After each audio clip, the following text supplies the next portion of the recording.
Hello, I'm Dwight Norris of fishingatwork.com, and today we're going to be talking about bass fishing in the rain. Now, if you've been on the blog post about fishing in the rain, you probably are wondering why am I talking about this? But bass fishing in the rain is part of this series. The fishing in the rain blog post will be the top level, and then there'll be some bottom level blog posts and videos that will actually correlate to that. So the first of which is the most important game fish for freshwater fishermen, and that is largemouth bass. So let's talk a little bit about that. First of all, you may go to the other post and actually review that first and all the things I've said about basic fishing in the rain and also the gear. But I will clue into some of those highlights as well.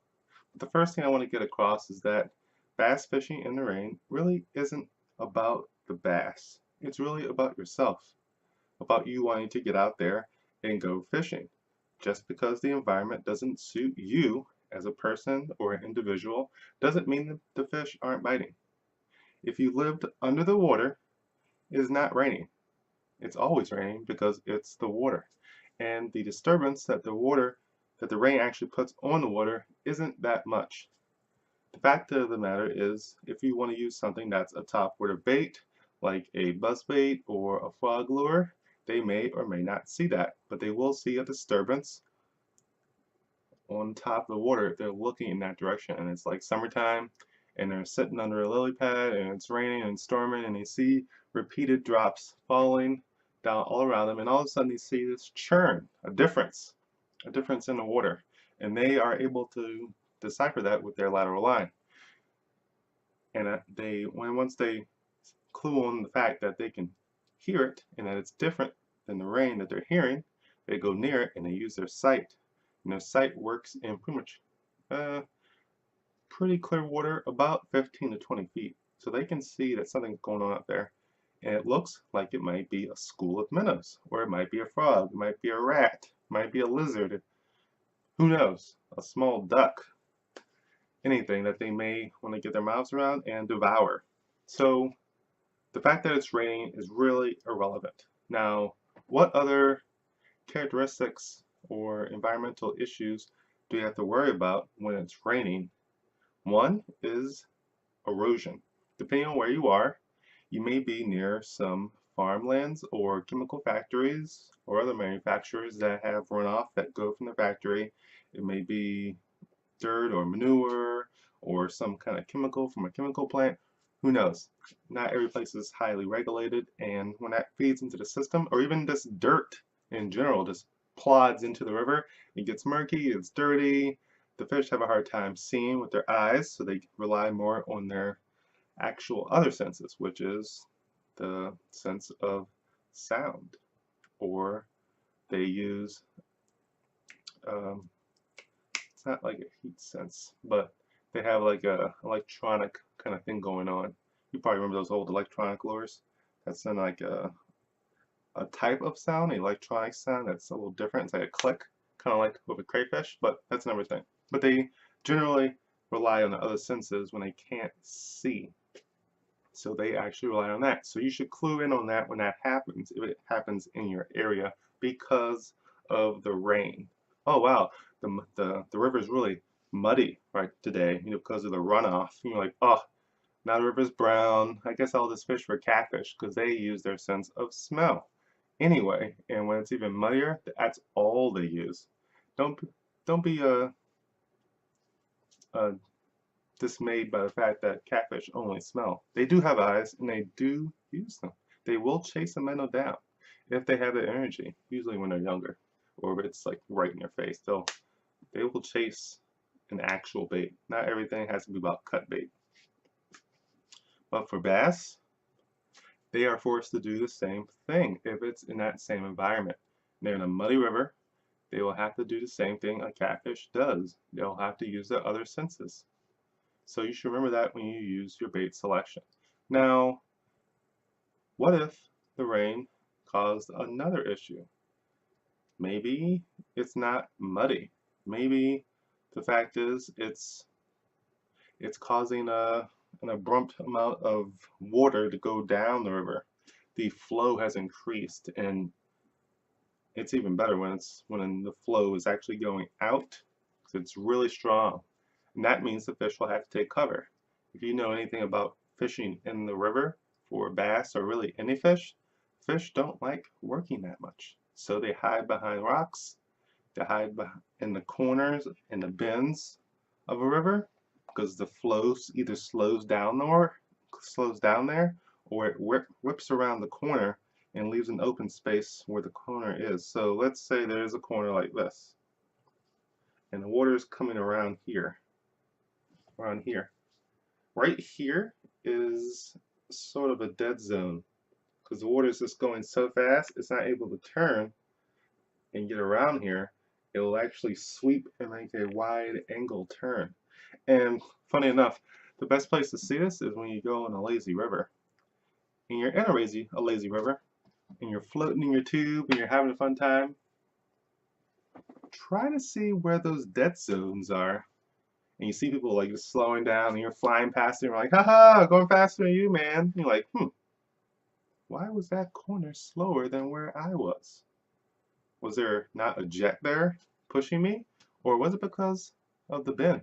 And that's where a nice lazy bass will sit and wait for the bait fish to fly around the corner, and they'll pick and choose the biggest one. Too small, too small, too small, big, home! And it bites it, and awesome. It'll be even more awesome if that bigger thing was your super 6-inch long rapala. And you know it's going to bite a 6-inch rapala. A significantly larger largemouth bass. That's what we want. So, let me think about what other things should you think about when you're bass fishing in the rain. So I stated before, all the talk about the gear, the coats, the hats, the shoes, the pants to keep you dry and keep you warm so you can go fishing and not have to worry about your suit or whatever clothing you're wearing before you go back to the office is dry. That's fantastic. That's great. There's many different companies that do it. Field and Stream, Frog Tugs. It's just too many to even think about. And that's awesome. You can go look at that. I'll have some link below in the video post or maybe even in the description. And while you're down there looking at the description, subscribe. If you like the channel, like the channel. I am more than happy to answer any comments that you leave behind or any questions that I don't answer in this video. But back to what I was thinking. What else does bass fishing in the rain entail? Well, another thing is to think about all the different ways that you want to present your lure to fish. Now, I believe there's a fisherman from way back called Ricky Clunn who's really into crankbaits. And the reason he does this is because it covers a lot of water, but it also allows you to see things that you can't see with your eyes because it's down deep. You may bounce off some stumps on a 45-degree angle slope that you didn't know were there. And we know how bass love stumps. They like structure. Not only do you have a nice point or a nice bank goes from high to low, we know those changes in elevation are really good for holding bass at certain times of the year and certain temperatures. But if there is actual structure there, logs, stumps, other kind of brush, man-made stuff, and you find it there, barnacles, if it's like tidal water and you're near the ocean, there's definitely going to be some fish there. And a crankbait will help you find that. You'll have a nice big lip with a good bill. You'll be able to do a slow retrieve. It'll go deep.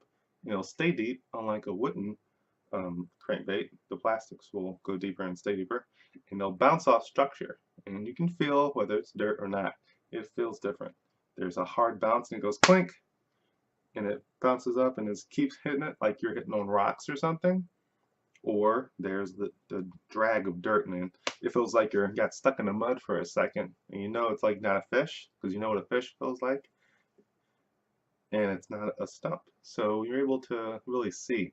And because of the bill, it actually bounces off things, so you aren't liable to get hung in it like you would have like a slower retrieve lure, like a plastic worm. And that enables you to learn a lot about where you fish daily, or if you're in a boat, how to work the actual shoreline and the deep structure as well to get a figure or Imagine what the bottom looks like and why a fish would be there and when they would be there. And you can use that to your advantage. So crankbaits are very good. And if the weather's permitting, like during a rainstorm, you may want to go with something louder because the sound of water hitting the top may sound loud to us, but down below, sound does travel a lot more, but it's a constant sound of rain, like a like a white noise. But if you hear something, obviously you can hear the door. You know it's something different. It's not the rain, and you want to inspect it. What was that? It was me knocking on the door. And that's what they hear when they're down below. So, like I said before, it doesn't really matter that it's raining. It doesn't hinder a largemouth bass from finding your lure, inspecting it, and then deciding if it's going to eat it or not.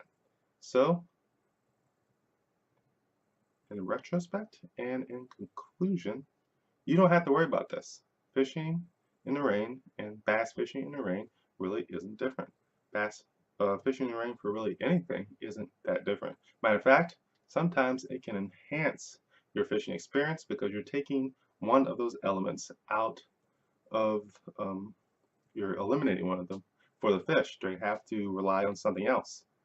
Something that maybe it's not sight, maybe it's not sound, maybe it's not smell because of the rain. And then they have less things to ponder on and less reasons to not eat your lure. And that's what we want. We want them to not think about it. We want them to do reaction bites. Reaction bites mean I'm just going to eat it and think about it later. Do now, think later. So take all these considerations into thought when you go out fishing in the rain for bass, and hopefully you'll be able to land a big one in no time.